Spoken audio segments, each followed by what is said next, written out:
អូហើយសួស្តីអ្នកនរគ្នាខ្ញុំមកកេសក្នុងវីដេអូនេះខ្ញុំនឹងធ្វើដំណើរកម្សាន្តទៅខេត្តកែបនិងកំពតមួយថ្ងៃមួយល្ងាចហើយចង់ដឹងថាវីដេអូយើងទៅជាយ៉ាងណាយើង let's see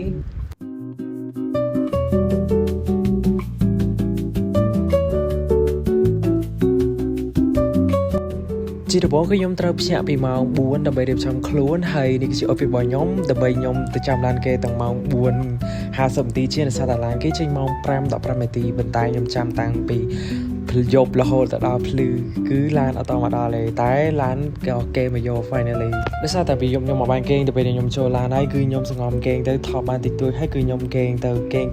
គឺដល់ចំណតឡានគេទៅម្ដងតែពីដល់ហើយខ្ញុំគិតថាឲ្យមិត្តភក្តិមកយកតែដោយសារតែប្រទេសមិត្តភក្តិខ្ញុំស្នាក់នៅនោះគឺវារៀងចិត្តដែរដូច្នេះខ្ញុំក៏បានដើរទៅកន្លែង hotel ដែលពួកគាត់ស្នាក់នៅហ្មងទៅដោយសារពួកគាត់មកលេងមុនខ្ញុំមួយថ្ងៃអញ្ចឹងពួកគាត់ស្នាក់នៅ hotel តែពីចេញពី hotel ហើយពួកខ្ញុំក៏បានជិះផាសអែដើម្បីទៅរកម៉ូតូដើម្បីជិះហើយពេលនោះពួកយើងក៏បានមកកន្លែងបាយស្រូបមកកន្លែងតែខ្ញុំភ្លេចឈ្មោះអីអត់ដឹងទៅនៅណាទេតែនៅកន្លែងគាត់គឺបាយស្រូបរបស់គាត់គឺឆ្ងាញ់មែនទែនខ្ញុំឆ្ងាញ់ត្រង់ថាគាត់មានលីសបាយជ្រូក200ពីលើបាយគឺ is good តែពីញ៉ាំបាយរួចពួកខ្ញុំក៏បានធ្វើដំណើរមក Starbucks មួយកន្លែងនៅខេត្តកំពតហើយពិតជាមនុស្សច្រើនមែនទែនហើយពួកខ្ញុំក៏បានចូលទៅកំង drink ទៅរៀងខ្លួនចង់ញ៉ាំអីគឺពួកខ្ញុំផឹកហ្នឹងទៅខ្ញុំគឺញ៉ាំកាហ្វេហើយគឺកាហ្វេគឺ everything សម្រាប់ខ្ញុំទៅម្ដងខ្ញុំក៏បានកំងហើយពួកយើងក៏បានមកថតរូបលេងនៅខាងក្រោយនៃហាងគឺឃើញថាមកយូពិតជាស្អាតមែនទែនឃើញភ្នំឃើញទឹកឃើញស្ពានខ្ញុំថតរូបឲ្យមិត្តភក្តិខ្ញុំគឺ3000ប៉ុស្តិ៍ជាងខ្ញុំខ្លាចជា assistant របស់ពួកគាត់តែម្ដងដូចអ្នកទាំងអស់គ្នាឃើញក្នុងវីដេអូចឹងគឺឃើញមានទឹកមានភ្នំអីគឺឃើញថាមកយូពិតជាស្អាតមែនទែនហើយពេលមកលេងខេត្តកំពតកុំភ្លេចមកចូលថតរូបកន្លែង Starbucks នេះទាំងអស់គ្នាណាហេ But so many have wrong understanding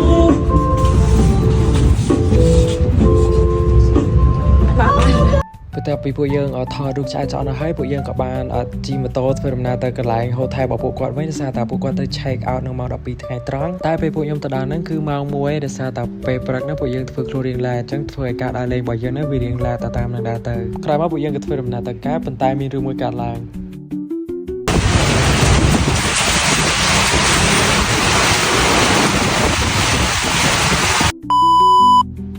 កន្លែងហ្នឹងសូមដាក់បទ Lana Del Rey មួយបានអត់ Dear Lord, when I get to heaven, please let me bring my man when he comes. ពេលនោះមិនដឹងជាគាត់ខ្សែឬស្ត្រូវមែនទេគឺគាត់ទៅអង្គុយខាងក្រៅជិះទូរស័ព្ទមើលទឹកភ្លៀងកូនទាំងក៏គាត់មិនខ្លាចដែរដោយសារគាត់ខឹងទឹកភ្លៀងអាដំណើររបស់គាត់ទៅលេងខេត្តកែបពេលហ្នឹងគឺគាត់ចង់ឈ្នះទឹកភ្លៀងគាត់ក៏បានរត់ទៅទិញអាភ្លៀងដែលខ្លួនឯងដើម្បីកុំឲ្យភ្លៀងអាដំណើររបស់គាត់គឺគាត់ត្រូវតែឈ្នះទឹកភ្លៀងហើយមុនពេលពួកយើងធ្វើដំណើរចេញទៅពួកយើងក៏បានไปអាភ្លៀងរួចហើយក៏បានមកចាក់សាំងម្នាក់10000រៀលដើម្បីឈ្មោះទៅកាន់ខេត្តកែបបន្តទៀតហើយនេះគឺជា view អ្នកនរគ្នាអាចឃើញបានយើងជិះទាំងពាក់អាវភ្លៀងវាចៃដល់ឯងត្រង់ថាពេលដែលពួកយើងពាក់អាវភ្លៀងជិះដំណើរបានប្រហែលជា5នាទីគឺមេឃគឺរាំងគឺពួកយើងជិះពាក់ទាំងអាវភ្លៀងដោយសារតែខ្លាចខាងមុខមានភ្លៀងទៀតប៉ុន្តែគឺអត់មានភ្លៀងទេគឺយើងជិះពាក់អាវភ្លៀងដោយសារពួកយើងធ្វើដំណើរយូរដើរហើយមេឃក៏រាំងហើយពួកយើងក៏បានសម្រេចចុះដោះអាវភ្លៀងចេញដើម្បីឲ្យការធ្វើដំណើររបស់ពួកយើងវាងាយស្រួលជាងមុន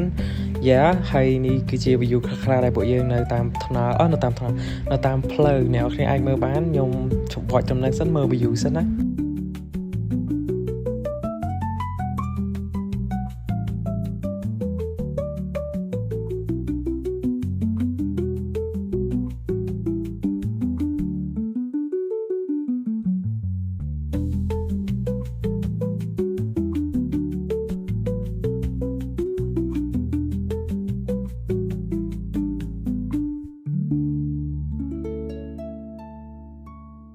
បន្ទាប់ពីពួកខ្ញុំធ្វើដំណើរអស់មកសន្ទុះហើយនោះពួកខ្ញុំក៏បានទៅដល់ខេត្តកែបហើយក្រោយមកគឺពួកយើងគឺចូលក្នុងផ្សារដើម្បីចូលទៅទិញគ្រឿងសមុទ្រឲ្យគេធ្វើគ្រឿងសមុទ្រឲ្យដើម្បីយកទៅញ៉ាំនៅកន្លែងមួយហើយខណៈពេលហ្នឹងពេលដែលខ្ញុំចូលផ្សារហ្នឹងគឺពិតជាមេភ្លៀងមែនតើអ្នកនរគ្នាគឺភ្លៀងខ្លាំងមែនតើពួកយើងគឺត្រូវរងចាំនៅកន្លែងផ្សារនឹងមួយសន្ទុះទៀតពេលមេឃរាំងហើយពួកយើងក៏ធ្វើដំណើរទៅកន្លែងមួយទៀតហ្នឹងហើយកន្លែងនេះខ្ញុំអត់បយទេចង់ឲ្យអ្នកគ្នាមើល view វិញតើវាស្អាតមិនណាអ្នកគ្នាអាចមើលបានគឺស្អាតខ្លាំងហ្មងរីខមមិនឲ្យទៅកែបហ្មង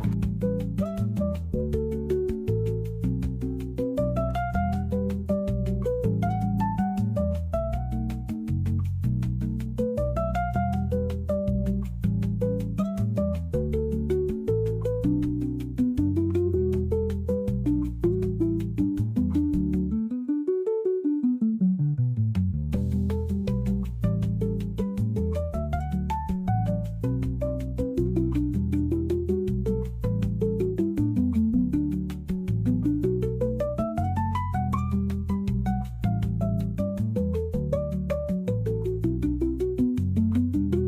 បន្ទាប់ពីយើងជិះរៀងយូរបន្តិចដែរពួកយើងក៏បានស្វែងរកកន្លែងដែលពួកយើងចង់អង្គុយបានហើយពួកយើងក៏បានរៀបចំខ្លួនដោះមួដល់អីទៅហើយដើម្បី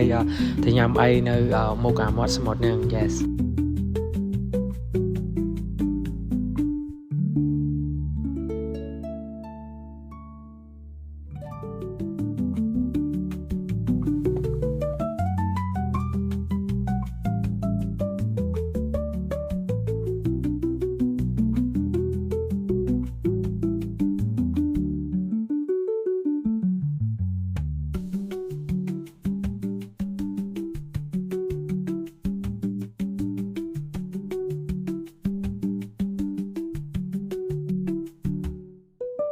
បន្ទាប់ពីញ៉ាំអីហើយពួកយើងក៏ធ្វើដំណើរទៅមកកន្លែងទៀតទៅយើងទៅហាងកាហ្វេ Varada Cafe ហើយនេះគឺជាវីដេអូដែលនៅតាមផ្លូវដែលយើងធ្វើដំណើរទៅយើងឈប់ថតតិចតួចទៅសារតែយើងដែលបានឃើញអញ្ចឹងណាដំណើរជិះទៅហាងកាហ្វេហ្នឹងគឺពិតជាស្អាតមែនទែនអ្នកគ្នាមានទាំងពពកអាប់មែនទាំងផ្លូវគឺពិតជាស្អាតមែនទែនអ្នកគ្នាអាចមើលឃើញបានហើយខ្ញុំ feeling good ជាមួយនឹង view ទេសភាពនៅទីហ្នឹងមែនទែនពិតជាស្អាតខ្លាំងអ្នកគ្នាខ្ញុំថតហើយខ្ញុំជិះមើលណានៃមកពេលដែលជិះមើល view តាមផ្លូវស្អាតក៏យើងមកដល់ហាងកាហ្វេដែលយើងមកដល់ហើយខ្ញុំដឹងជាហាងកាហ្វេឬ hotel តែមិត្តភក្តិខ្ញុំប្រាប់ថានៅទីហ្នឹងគឺមាន hotel ដែរសម្រាប់ស្នាក់នៅបានខ្ញុំអត់ដឹងទេតែទេសភាពនៅហ្នឹងគឺស្អាតមែនទែន view គឺស្អាតមែនទែនលុយទៅសាប់ខ្ញុំថតចឹងអត់ដឹងពីការណា Yeah ថតពីការណា Go ahead អរគ្នាពេលហ្នឹងខ្ញុំស្ដាយមែនទេដោយសារទូរស័ព្ទខ្ញុំពេញគ្រឿងហើយក៏ទូរស័ព្ទអត់ថ្មដល់លើទេនោះគឺខ្ញុំអាចថតឲ្យបាននេះគឺជាវីដេអូដែលខ្ញុំត្រូវត្រឡប់មកវិញគឺថតបានតែប៉ុណ្្នឹងឯងអ្នកគ្នាហើយពេលហ្នឹងពួកយើងក៏បានធ្វើដំណើរមកផ្ទះទៅហើយរឿងមួយដែលកើតឡើងទីនោះគឺថាពេលពួកយើងទៅដល់ចំណតឡានភ្នំពេញហើយគឺពួកយើងភ្លេចអាវ៉ាន់នៅនឹងហើយម្យ៉ាងទៀតទៅពេលដែលយើងជិះ pass app ទៅផ្ទះនីមួយៗរបស់ពួកយើងគឺ pass app ខូចទេអ្នកគ្នាទៅជិះ pass app ថ្មី Yeah ហើយពួកខ្ញុំក៏ទិញអីញ៉ាំយប់ហ្នឹងទៀតទៅហើយវីដេអូរបស់យើងក៏មានតែប៉ុណ្្នឹងឯងសូមអរគុណអ្នកនរសម្រាប់ការមើលវីដេអូរបស់ខ្ញុំសូមអរគុណច្រើនមែនទែនសង្ឃឹមថាជួយ like ផងណា We're gonna have a problem here. And it goes. I'm Slim Shady, yes, I'm the real Shady. All you other Slim Shadys are just imitating. So won't the